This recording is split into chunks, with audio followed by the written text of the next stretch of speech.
SVKRT Darshan channel அன்பர்கள் அனைவருக்கும் அநேக கோட்டின நமஸ்காரங்கள்.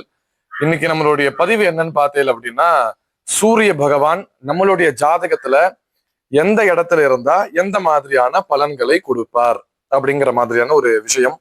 இது நவ கிரகங்களுக்கும் தொடர்ந்து நம்மளுடைய சேனல் வர இருக்கு. அதனால நம்மளுடைய சேனல்ல நீங்க சப்ஸ்கிரைப் பண்ணி வச்சுக்கோங்க, அந்த பெல் ஐக்கானை டச் பண்ணி வச்சுக்கோங்க. அப்பதான் உங்களுக்கு இதெல்லாம் தெரியும், ரியலைஸ் பண்ண முடியும். என்ன எதுக்காக நம்ம இப்படி இருக்கோம், இதுக்கு முன்னாடி நமக்கு ஏன் இப்படி எல்லாம் நடந்தது, இதுக்கப்புறமா எப்படி நடக்க போகுது அப்படிங்கிறது ஓரளவுக்கு ஒரு வியூகமா நம்மளால அதை எடுத்துக்க முடியும் அப்படிங்கறத நான் நம்புறேன். இது உங்களுக்கு புரியும் பட்சத்துல. சோ இப்ப நம்ம வாங்க டைரக்டா நம்மளுடைய பதிவு உள்ள போயிடலாம். பொதுவா சூரியன் அப்படிங்கிறது ரொம்ப வீரியமான ஒரு பிரகாசமான ஒரு கிரகம். நம்மளுடைய ஜாதகத்துல சூரியன் நல்லா வலுவான ஸ்தானத்துல இருக்கும் பட்சத்துல ஒரு நல்ல செலிபிரிட்டியா இருப்போம்.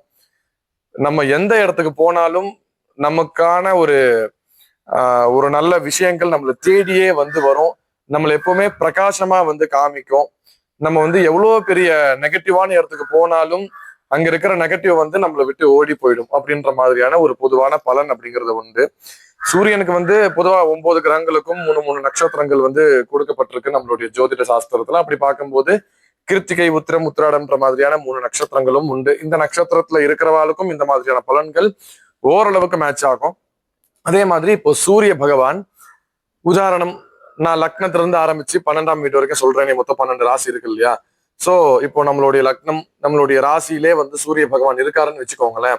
சோ எந்த மாதிரியான பலன் வரும் அப்படின்னா, ரொம்ப தேஜஸ்வியா இருப்போம், ரொம்ப பிரகாசமா இருப்போம். நம்ம போய் நின்னாலே அந்த இடத்துல ஒரு பாசிட்டிவான வைப்ரேஷன் ஒண்ணு வரும். அதே மாதிரி ஒரு நிறைய பேருக்கு ஒரு தெளிவு வரும். ஆஹா, இவரை பார்த்தாலே நமக்கு ஒரு தெளிவு வருதே அப்படின்ற மாதிரியான ஒரு ஃபீல். மற்றவாளுக்கு சூரியன் ராசியிலயோ லக்னத்திலயோ இருக்கிறவா அவங்க போய் அங்க நிற்கும் போது ஒரு எனர்ஜி கன்வெர்ட் ஆகுமா. இந்த மாதிரியான நிறைய நல்ல விஷயங்கள் இருக்கும். அதே மாதிரி அவங்களுடைய யோசனைகள் ரொம்ப பயங்கரமா இருக்கும். வெல் பிளானோட அவங்க யோசிப்பாங்க.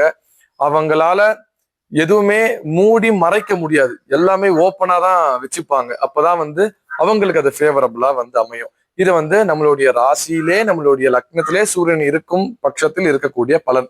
அடுத்தது 2ஆம் வீட்டுல இருக்கக்கூடிய பலன் என்னன்னு பார்த்தீங்க அப்படின்னா, கண்ணா பின்னான்னு பேசி விட்டுடுவாங்க. அதே மாதிரி ஒளிவு மறைவே இருக்காது, ரொம்ப ஓப்பனா இருப்பாங்க. மேக்சிமம் அவங்களால பொய் சொல்ல முடியாது. அதே மாதிரி அவங்களுடைய பேச்சு ரொம்ப ஹார்ஷா இருக்கும். அவங்களுடைய குடும்பம் அப்படிங்கிறது ரொம்ப சமிருத்தியா இருக்கும், ரொம்ப பெருசா இருக்கும். ரொம்ப பெரிய ஃபேமிலில இருந்து வந்தவங்களா இருப்பாங்க.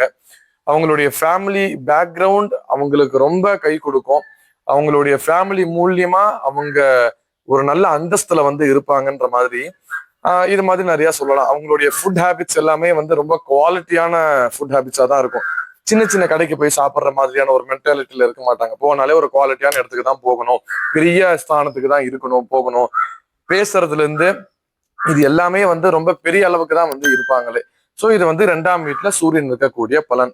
அடுத்து 3ஆம் பாவத்துல இல்லைன்னா 3ஆம் ராசியில இருக்கக்கூடிய பலன் அப்படின்னு பாத்தீங்கன்னா, நிறைய பிரயாணங்கள் செய்வாங்க. அதுவும் சின்ன சின்ன பிரயாணங்கள் எதுவுமே இருக்காது. எடுத்த உடனே மினிமமா ஒரு 400 கிலோமீட்டர் 500 கிலோமீட்டர் அதுக்கு மேலதான் போவாங்களே. ஸோ இது கம்பல்சரி மந்த்லி ஒன்ஸ் அவங்க பிரயாணம் பண்ணுவாங்க. இந்த மாதிரியான விஷயங்கள் நமக்கு உண்டு. அதுக்கு அடுத்தது பயங்கர தைரியமான ஒரு ஆளா இருப்பாங்க. பயந்த சுபாவமா சுத்தமா இருக்க மாட்டாங்க. அவங்களால அது முடியாதுன்னு அவங்க மனசு சொன்னாலும், என்னால இது முடியும், நான் குதிச்சு இதை செஞ்சு காமிக்கிறேன்னு மலை மேல இருந்து குதிக்கிறதுக்கு கூட ஒரு பயம் இல்லாத அளவுக்கு ஒரு தைரியமான ஒரு ஸ்தானமா இந்த 3ஆம் வீட்டுல சூரியன் இருக்கிறதுனால நடக்கும். அடுத்த 4ஆம் வீட்டுல சூரியன் இருக்கிறதுனால அம்மாவுக்கு நிறைய சரீர ரீதியான உபத்திரவங்கள் வரும். அதுவும் பயங்கர உஷ்ணம்னால ப்ராப்ளங்கள் ஜாஸ்தி இருக்கும். நமக்குமே கூட இப்போ உதாரணம், இப்போ நம்ம நம்மளுடைய ஜாதகத்துல 4ஆம் வீட்டுல சூரியன் இருக்கு அப்படின்னா, நம்மளுடைய ஹிருதயத்துல நிறைய ப்ராப்ளம் வரும். பாடி ரொம்ப ஹீட்டாவே இருக்கும். ஸோ எப்பவுமே நம்ம ரொம்ப ரிலாக்ஸா இருக்கணும் அப்படின்னு நினைப்போம், பட் ஆனா இருக்க முடியாது. இந்த மாதிரியான ப்ராப்ளம்ஸ் எல்லாமே இருக்கும். அதே மாதிரி சுகபோகஸ்தானம்னு கூட அந்த 4ஆம் இடத்துக்கு பேர் இருக்கு. ஸோ நம்ம ஒரு சுகமான ஒரு விஷயத்துக்குள்ள போகணும், ஒரு போகத்துக்குள்ள போகணும் அப்படின்னு நினைக்கும் போது கூட நம்மளால அவ்வளவு சீக்கிரம் அதுக்குள்ள போக முடியாது. போனாலும் அது ஒரு வேலை இல்லீகலா இருக்கும் பட்சத்துல டக்குன்னு நம்ம அதுல மாட்டிப்போம், ஏமாந்துருவோம். இந்த மாதிரியான விஷயங்கள் எல்லாமே நடக்கும். சோ இது வந்து 4ஆம் வீட்டுல சூரியன் இருக்கிறதுக்கான பலன். அடுத்து சந்திரன். ஆஹ் சந்திரனும் சூரியனும் காம்பினேஷன். எனக்கு தெரிஞ்சு இந்த பதிவு வந்து பெருசா போகுன்றதுனால இந்த காம்பினேஷன் வந்து அடுத்தடுத்த வீடியோல சொல்றேன். அடுத்தது வந்து 5ஆம் பாவத்துல சூரியன் இருக்கக்கூடிய பலன். 5 அப்படிங்கிறது வந்து குழந்தை சம்பந்தப்பட்டது, வயிறு சம்பந்தப்பட்டது, பாக்கியம் சம்பந்தப்பட்ட ஒரு விஷயம். சோ இந்த 5ஆம் வீட்டுல சூரியன் இருக்கிறதுனால அவங்களுடைய பசங்களுக்கு ஒரு நல்ல ஸ்தானத்துக்கு போவாங்க. இவங்களால இவங்களோட பசங்க அடுத்தடுத்த ஸ்டேஜுக்கு வந்து போவாங்க. மேற்கொண்டு இவங்களுடைய பசங்கனால இவங்க ரொம்ப நல்லா ப்ரௌடா வந்து ஃபீல் பண்ணுவாங்க அப்படின்ற மாதிரியான சில சமாச்சாரங்கள். அடுத்தது வயிறு ரீதியான உபாதைகள் கொஞ்சம் ஜாஸ்தி வரும். அதனால எப்பவுமே கரெக்டான ஃபுட் ஹேபிட்ஸ்ல இவங்க இருந்தால் மட்டுமே இவங்களால வந்து வெளியே வர முடியும் இந்த ப்ராப்ளத்துல இருந்து. இல்லைன்னா ஏதாவது ஒரு உஷ்ண நிவர்த்தினால உஷ்ண ப்ராப்ளத்தினாலேயே இவங்க வந்து ஃபேஸ் பண்ணிட்டு இருப்பாங்கன்ற மாதிரியான சில சமாச்சாரங்கள். பாக்கியம் அப்படிங்கறத நான் சொல்லியிருந்தேன். சோ உங்களுடைய சுயஜாதகத்துல சூரியன் நல்லா இருக்கும் பட்சத்துல, சூரியன் 5ஆம் வீட்டுல இருக்கார் அப்படின்னா உங்களுக்கு தேவையில்லாத விஷயத்துல கூட பாக்கியங்கள் நடக்கும். உங்களுக்கு இது போதும்னு நினைச்சிருப்பீங்க. ஆனா அதுல இருந்து நமக்கு வரக்கூடிய வருமானங்கள், அதுல இருந்து வரக்கூடிய நன்மைகள், நல்ல நல்ல பெயர்கள், நிறைய அப்ரிசியேஷன்ஸ், இது எல்லாமே வந்து அப்பரிமிதமா வந்து வரும் அப்படின்ற மாதிரி சொல்லலாம்.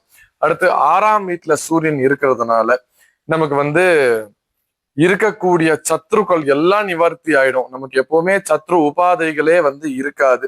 சோ இந்த மாதிரியான ப்ராப்ளம்ஸ் வந்து இருக்குன்னா அதுல இருந்து வெளியே வர்றதுக்கு ஒரு நல்ல சொல்யூஷனா வந்து இந்த சூரியன் 6ஆம் வீட்டுல இருக்கிறதுனால நடக்கும். சோ மேற்கொண்டு அடுத்து 7, 8, 9, 10, 12ஆம் வீட்டுல சூரியன் இருந்தா எந்த மாதிரியான பலன் வரும் அப்படிங்கிறது நம்ம சேனலை ஃபாலோ பண்ணுங்க. அடுத்த பதிவுல உங்களுக்காக நம்மளுடைய சேனல் போறதுக்கு ரெடியா இருக்கு. நமஸ்காரம்.